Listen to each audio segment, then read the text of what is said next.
जय हिंद। आप सभी का अपने इस यूट्यूब चैनल पर स्वागत है। तो आज की इस सेशन में आप सभी कवर करेंगे कि मौलिक अधिकार क्या होता है। यदि बात किया जाए मौलिक अधिकार के परिप्रेक्ष्य में, तो मौलिक अधिकार का उल्लेख जो है भारतीय संविधान के भाग 3 के अनुच्छेद 12 से 35 तक में किया गया है। अब मौलिक अधिकार को जानना है तो यहाँ एक डेफिनेशन लिखा गया है।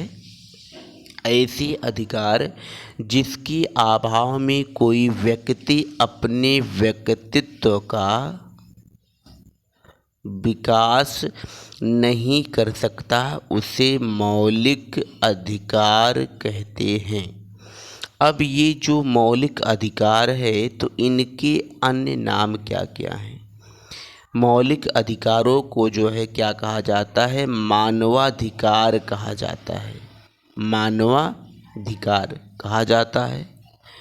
और जो है मौलिक अधिकार को आधारभूत अधिकार भी कहा जाता है। और जो है इन्हें प्राकृतिक अधिकार कहा जाता है तथा इन्हें मूलभूत अधिकार कहा जाता है। अब यहाँ पर आपको समझना ये आवश्यक है कि मौलिक अधिकार को मानवाधिकार क्यों कहा जाता है। मौलिक अधिकार को मानवाधिकार इसलिए कहा जाता है क्योंकि इन अधिकारों के अभाव में कोई व्यक्ति अपने व्यक्तित्व का विकास नहीं कर सकता है। और ये प्रत्येक व्यक्ति के लिए, प्रत्येक व्यक्तित्व के अधिकार के लिए बहुत ही आवश्यक है। इसीलिए इसे मानवाधिकार कहा जाता है। और जो दूसरा सेक्शन आप लोग देख पा रहे होंगे कि आधारभूत अधिकार क्यों कहा जाता है, तो ये अधिकार जो हैं हमारे जीवन के लिए मूलभूत हैं, इसीलिए इनको आधारभूत अधिकार कहा जाता है। और इसी क्रम में अगला आप लोग देख रहे होंगे कि प्राकृतिक अधिकार है ना। तो प्राकृतिक अधिकार जो है इनको इसलिए कहा जाता है क्योंकि ये प्रत्येक व्यक्ति के लिए बहुत ही आवश्यक है। अब हम इसी क्रम में आगे देखते हैं कि जो मौलिक अधिकार हैं तो इनका जो उल्लेख किया गया है भारतीय संविधान के भाग 3 में किया गया है। और ये जो भारतीय संविधान का भाग 3 है, तो भारतीय संविधान के भाग 3 को संविधान का मैग्ना कार्टा कहा जाता है। यहाँ पे प्रश्न बन रहा होगा कि मैग्ना कार्टा क्यों कहा जाता है।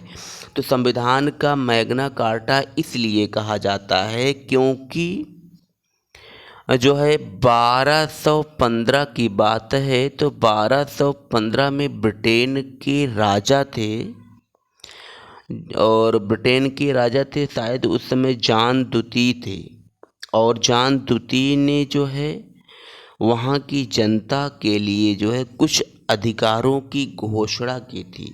इसीलिए जो है भाग 3 जो है ब्रिटेन से लिया गया है, इसीलिए इसे संविधान का मैग्ना कार्टा कहा जाता है। अब देखिए मौलिक अधिकार की जो है सर्वप्रथम मांग जो है कराची अधिवेशन में की गई थी। कब की गई थी? तो 1931 में की गई थी, अधिवेशन में हुई थी।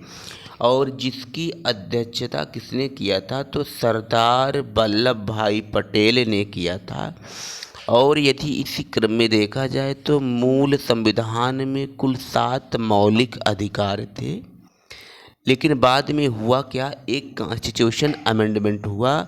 44वां संविधान संशोधन 1978 के तहत जो है संपत्ति के अधिकार को मौलिक अधिकार की सूची से हटा दिया गया।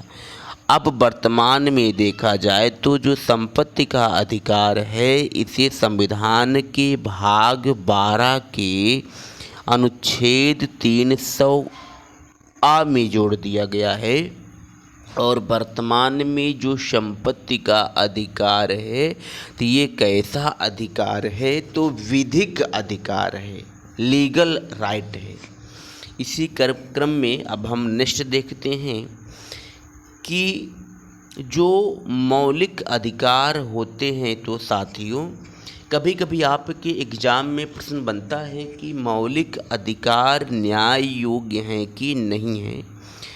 तो मौलिक अधिकार जो हैं ये न्याय योग्य हैं, अर्थात कहने का तात्पर्य यहाँ पर यह है कि यदि इनका उल्लंघन होता है तो जो पीड़ित व्यक्ति है वह आर्टिकल 32 के अकॉर्डिंग जो है सुप्रीम कोर्ट का दरवाज़ा खटखटा सकता है, अर्थात वह सुप्रीम कोर्ट जो है जा सकता है। अब हम इसी क्रम में देखते हैं कि जो मौलिक अधिकार हैं, तो मौलिक अधिकारों की सूची क्या क्या है, अर्थात कहने का तात्पर्य यह है कि वर्तमान में कितने मौलिक अधिकार हैं।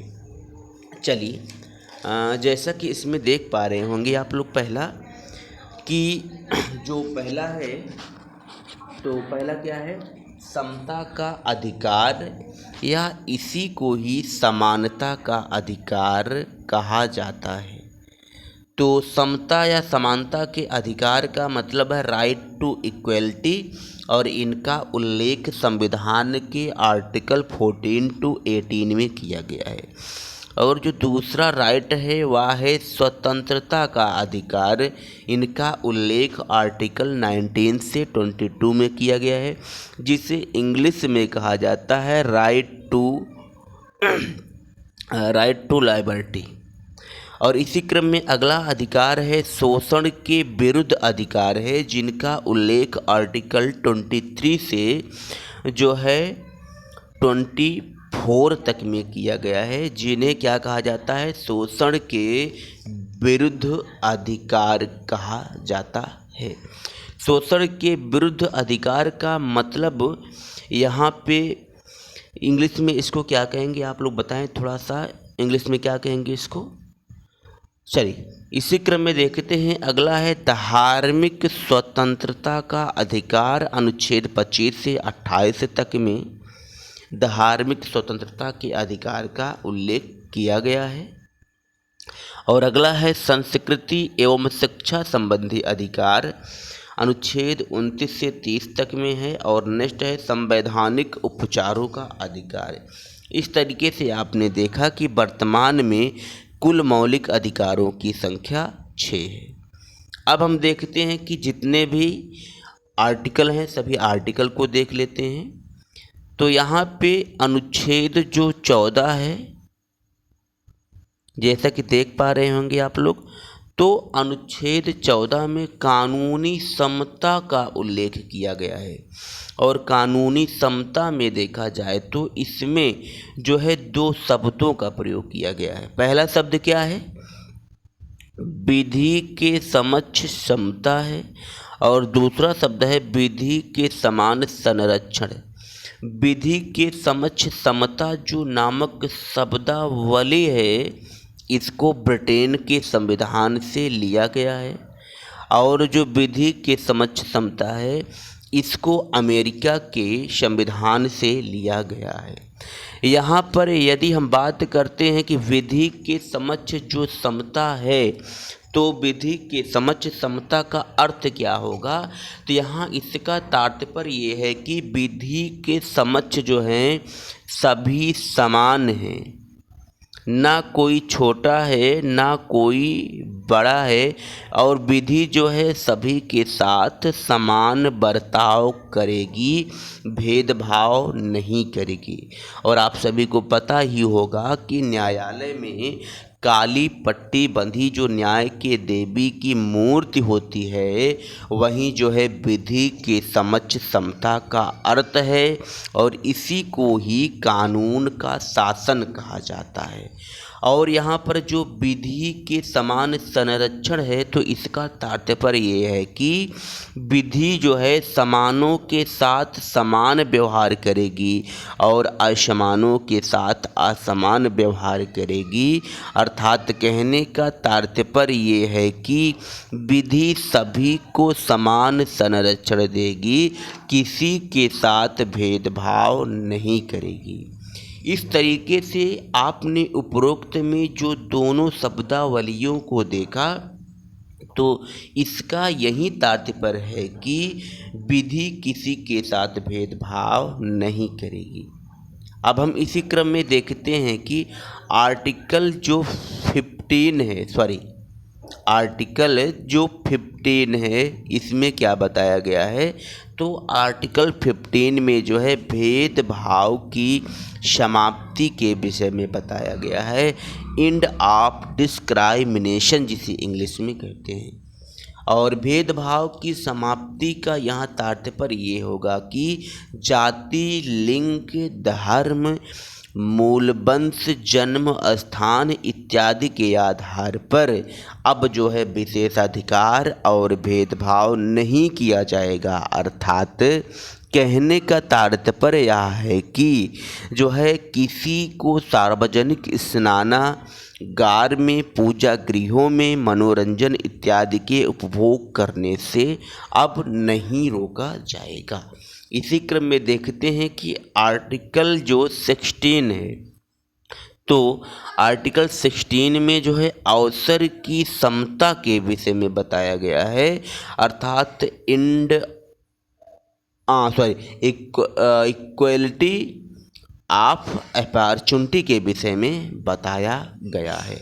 और जो नेक्स्ट है आर्टिकल 17 है तो आर्टिकल 17 में अस्पृश्यता की समाप्ति, एंड ऑफ अनटचेबिलिटी के विषय में बताया गया है। और इसी क्रम में आर्टिकल जो 18 है इसमें उपाधियों के अंत के विषय में बताया गया है। यहाँ पर आर्टिकल जो 18 है ये बहुत ही महत्वपूर्ण है, जिसे कहते हैं एंड ऑफ टाइटल्स कहते हैं। इसी क्रम में अब हम आगे देखते हैं कि अगला जो आर्टिकल है वह है आर्टिकल 19 है। और आर्टिकल 19 में बताया गया है विचार एवं अभिव्यक्ति की स्वतंत्रता है आर्टिकल 19 में। और आर्टिकल जो 19 है इसको इंग्लिश में कहेंगे right to freedom of thought and expression. और आर्टिकल 19 में ही जो है इसका जो पार्ट है, इन पार्ट के तहत जो है 3 प्रकार की स्वतंत्रताएं हैं, जैसा कि देख पा रहे होंगे। पहला है प्रेस की स्वतंत्रता, दूसरा है सूचना का अधिकार और तीसरा है झंडा फहराने का अधिकार है। अब यहाँ पे थोड़ा सा समझ लेंगे आप लोग कि जो सूचना का अधिकार है ये होता क्या है। तो सूचना के अधिकार का जो मेंशन किया गया है, आप ध्यान समझेंगे। सूचना के अधिकार को पहली चीज़ तो आप जान लीजिए कि पारित कब किया गया था। तो 15 जून 2005 को इसे संसद में पारित किया गया था। और प्रथम जो सूचना आयुक्त थे वजाहत हबीबुल्ला थे, और वर्तमान जो सूचना आयुक्त हैं यशवर्धन कुमार सिन्हा हैं। और यदि कोई व्यक्ति सूचना आयोग से किसी भी रिपोर्ट को मांगता है तो सूचना आयोग को 30 दिन के भीतर रिपोर्ट को देना पड़ता है। यदि वह ऐसा नहीं करती है तो उसे प्रतिदिन के हिसाब से उस अभियुक्त को 250 रुपये का जुर्माना देना होगा। लेकिन इसकी जो अधिकतम अवधि होगी वह 25,000 था यहाँ पे, इससे ज़्यादा नहीं होगी। अब हम इसी क्रम में देखते हैं कि आगे जो आपके आर्टिकल हैं वो क्या हैं। तो अगला आर्टिकल है आर्टिकल जो है 19 पार्ट का। तो आर्टिकल जो है 19 पार्ट का में बोलने की स्वतंत्रता का उल्लेख किया गया है। और अगला आर्टिकल है 19 का, इसमें सभा करने की स्वतंत्रता का उल्लेख किया गया है। और अगला आर्टिकल है 19 गा है, तो इसमें संगठन बनाने की स्वतंत्रता का उल्लेख किया गया है। और अगला आर्टिकल है 19 गा है, तो इसमें विचरण करने की स्वतंत्रता का उल्लेख है। और आर्टिकल 19 अंगा है, तो इसमें निवास करने की स्वतंत्रता का उल्लेख किया गया है। और अगला है आर्टिकल 19 चा है, तो इसमें संपत्ति की अधिकार का उल्लेख किया गया था, जिसे हटा दिया गया है। और अगला आर्टिकल है 19 छा है, तो इसमें जो है कारोबार की स्वतंत्रता का उल्लेख किया गया है। उम्मीद करते हैं कि यहाँ तक जो है आप सभी को सारी बातें समझ में आ गई होंगी। अब हम चलते हैं नेक्स्ट। तो आर्टिकल जो 20 है, आर्टिकल जो 20 है, तो आर्टिकल 20 में क्या बताया गया है, तो इसमें जो है दोष सिद्धि के विरुद्ध संरक्षण को बताया गया है आर्टिकल 20 में। अर्थात कहने का यहाँ पर तात्पर्य यह है कि किसी भी व्यक्ति को तब तक अपराधी घोषित नहीं किया जा सकता है जब तक उसने कोई ऐसा कार्य न किया हो जो कानून के अकॉर्डिंग अपराध हो। तो ये हो गया दोष सिद्ध के विरुद्ध संरक्षण। और जो आर्टिकल 21 है, तो इसमें जो है प्राण एवं दैहिक स्वतंत्रता के अधिकार का उल्लेख किया गया है। और बहुत ही महत्वपूर्ण है कि आर्टिकल जो 21 है, इसी में एक और आर्टिकल जोड़ दिया गया है, आर्टिकल 21 क्लास आ। इसमें क्या है, तो शिक्षा के अधिकार का इसमें जो है उल्लेख किया गया है। अब आप थोड़ा सा समझेंगे कि शिक्षा का जो अधिकार है ये क्या है। तो सबसे पहली चीज़, तो शिक्षा का जो अधिकार है इसको मोहनी जैनवाद, अर्थात एक मुकदमा हुआ था मोहनी जैनवाद के तहत जो है शिक्षा के अधिकार को सर्वोच्च न्यायालय में घोषित किया गया। कब किया गया था, 1993 में किया गया था। और इसे किस जो है अमेंडमेंट के तहत जोड़ा गया, तो 86वां कॉन्स्टिट्यूशन अमेंडमेंट 2002 के तहत जो है इसे मौलिक अधिकार बनाया गया। और ये कितने वर्ष की आयु के बच्चों के लिए होता है, तो 6 से 14 वर्ष तक की आयु के बच्चों के लिए होता है। और शिक्षा का अधिकार कब लागू किया गया, तो 1 अप्रैल 2010 को शिक्षा के अधिकार को लागू किया गया। अनुच्छेद जो 21 है, यहाँ पे समझेंगे थोड़ा सा, अनुच्छेद जो 21 है, 21 में ही जो है लगभग 37 अधिकारों को शामिल किया गया है। जैसे फॉर एग्जांपल पहला आप लोग देख पा रहे होंगे, शुद्ध पर्यावरण पाने का अधिकार है। तो MC मेहतावाद जो था, इस MC मेहतावाद में शुद्ध पर्यावरण पाने के अधिकार का उल्लेख किया गया था। दूसरा है विदेश जाने का अधिकार है। तो मेनका गांधीवाद में विदेश जाने के अधिकार का उल्लेख किया गया था। और नेक्स्ट है निजता का अधिकार है, निजता का अधिकार, तो इनका जो उल्लेख है पुट्टा स्वामीवाद में किया गया था। और अगला है इसी तरीके से एकांतता का अधिकार है, आवास पाने का अधिकार है, शीघ्र निःशुल्क न्याय पाने का अधिकार है। तो तमाम प्रकार के इन न्यायों का उल्लेख आर्टिकल 21 में ही किया गया है। और यहीं पर आपको समझना है कि आर्टिकल 21 में 2 शब्दावलियों का भी उल्लेख किया गया है। शब्दावलियाँ हैं विधि द्वारा स्थापित प्रक्रिया और विधि द्वारा सम्यक प्रक्रिया। और जो विधि द्वारा स्थापित प्रक्रिया है इसको जापान से लिया गया है, और जो विधि द्वारा सम्यक प्रक्रिया है इसको अमेरिका से लिया गया है। अब हम इसी क्रम में चलते हैं कि जो नेक्स्ट आर्टिकल है आर्टिकल 22 है। तो आर्टिकल 22 में क्या बताया गया है कि मनमानी गिरफ्तारी पर रोक लगाया गया है। मनमानी गिरफ्तारी का यहाँ तात्पर्य जो है ये हो जाएगा कि यदि पुलिस किसी भी व्यक्ति को गिरफ्तार करती है तो उसे उस व्यक्ति को 24 आवर्स के अंतर्गत जो है न्यायालय के समक्ष जो है प्रस्तुत करना होगा। और यदि न्यायालय जो है उस पर लगाए गए आरोपों की जांच करता है और यदि आरोप सही पाता है तो उसे गिरफ्तार किया जाएगा, नहीं तो है उसे क्या कर दिया जाएगा, छूट दे दिया जाएगा।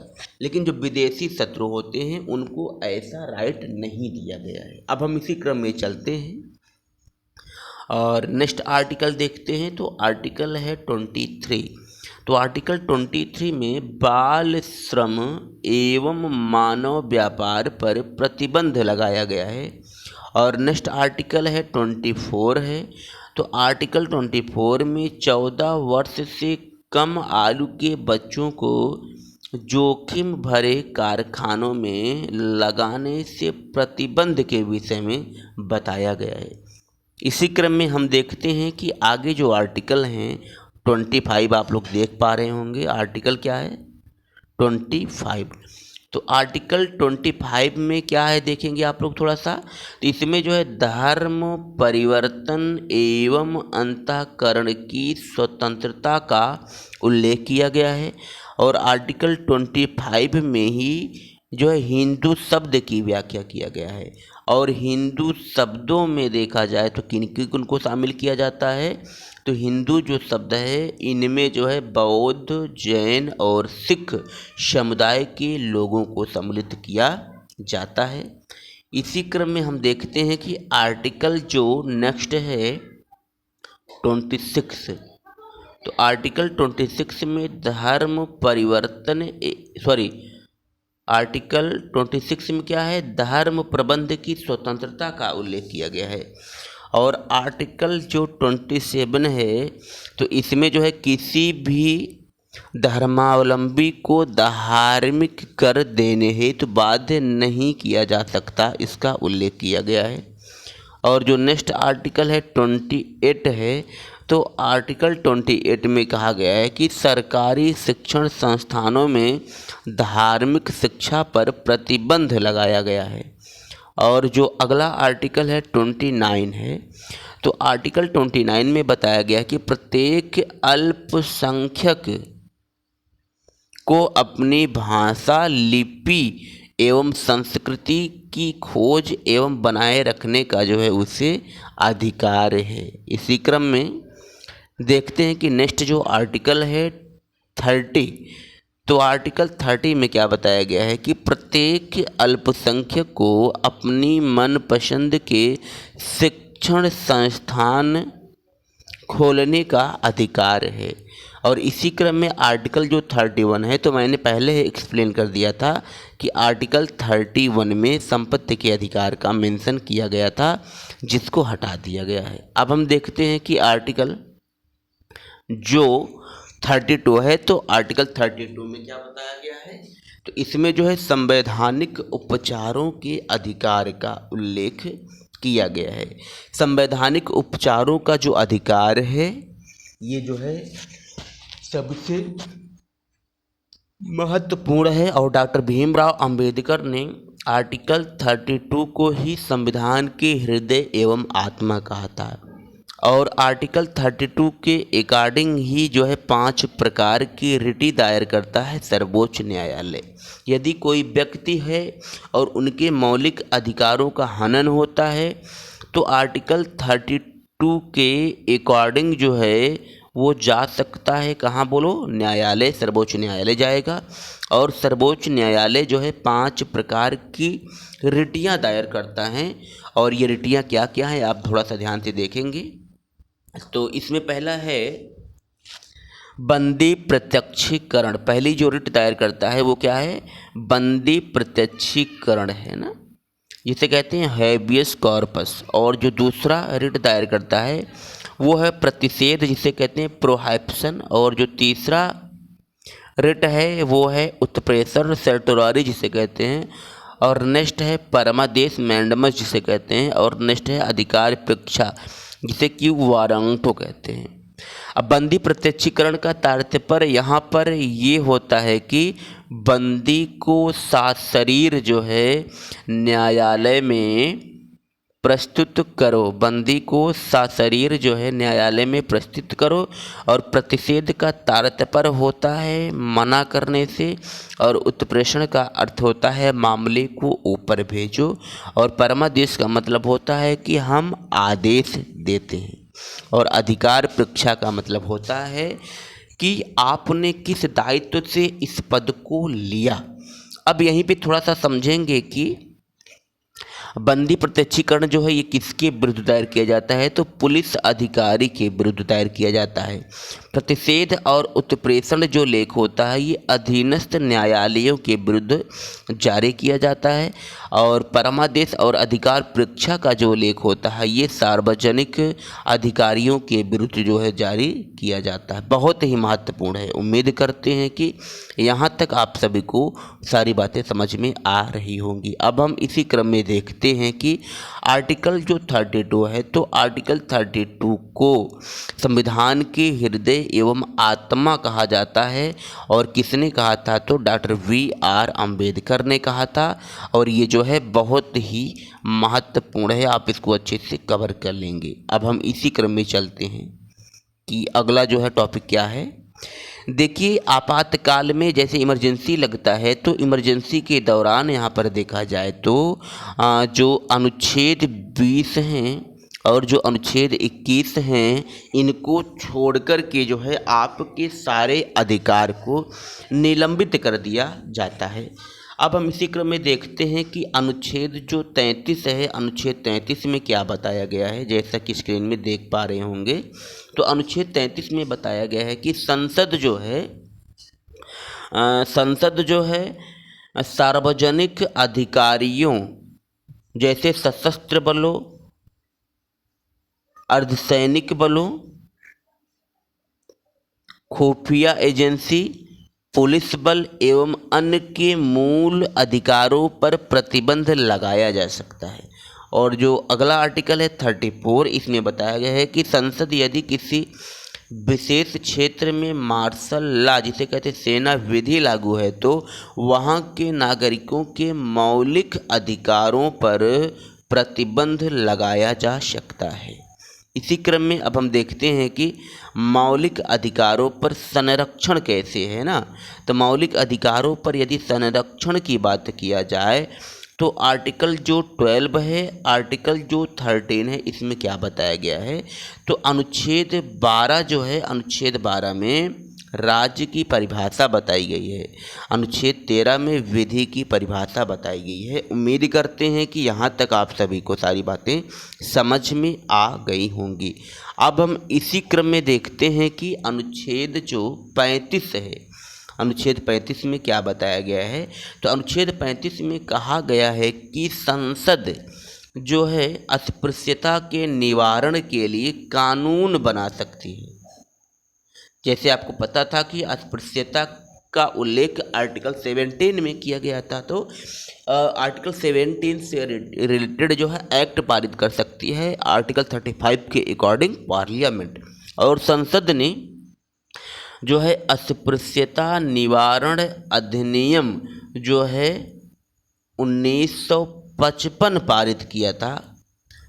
आपकी एग्जाम में प्रश्न पूछा जाता है कि अस्पृश्यता निवारण अधिनियम कब पारित किया गया था, तो आपको अच्छे से याद कर लेना है, 1955 में किया गया था। और बाद में इसका नाम बदल कर जो है सिविल अधिकार संरक्षण कर दिया गया। कब कर दिया गया? 1976 में कर दिया गया। अब देखिए, ये जो मूल अधिकार हैं, तो मूल अधिकारों से संबंधित जो है कुछ विवाद हुए थे। विवाद क्या क्या हुए थे? पहला जो विवाद हुआ था, ये देख रहे होंगे कि गोलकनाथ विवाद हुआ था।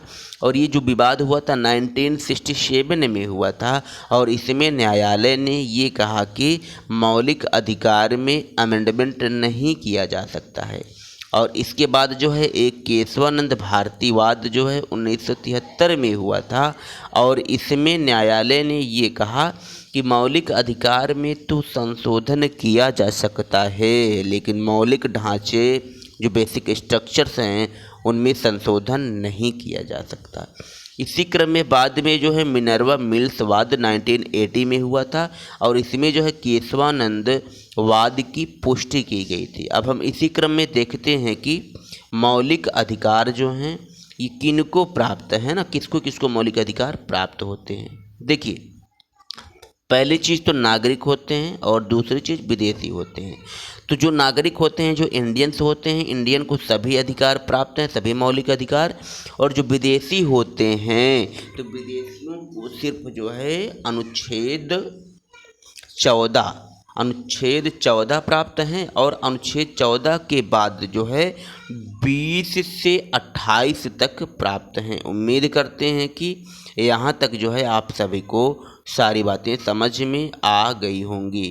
तो जो है आज के इस सेशन में इतना ही और उम्मीद करते हैं कि आप सब जो है अपने एग्ज़ाम की तैयारी बेहतरीन तरीके से कर रहे होंगे और इसी तरीके से यदि आप अपने एग्ज़ाम की तैयारी करते चलेंगे तो निश्चित तौर पर आप सभी सफल होंगे। और आज का ये जो सेशन रहा मौलिक अधिकार जिसे फंडामेंटल राइट कहते हैं तो विभिन्न एग्ज़ाम के लिए बहुत ही महत्वपूर्ण होगा। तो आज के लिए इतना ही। जय हिंद, जय भारत, वंदे मातरम।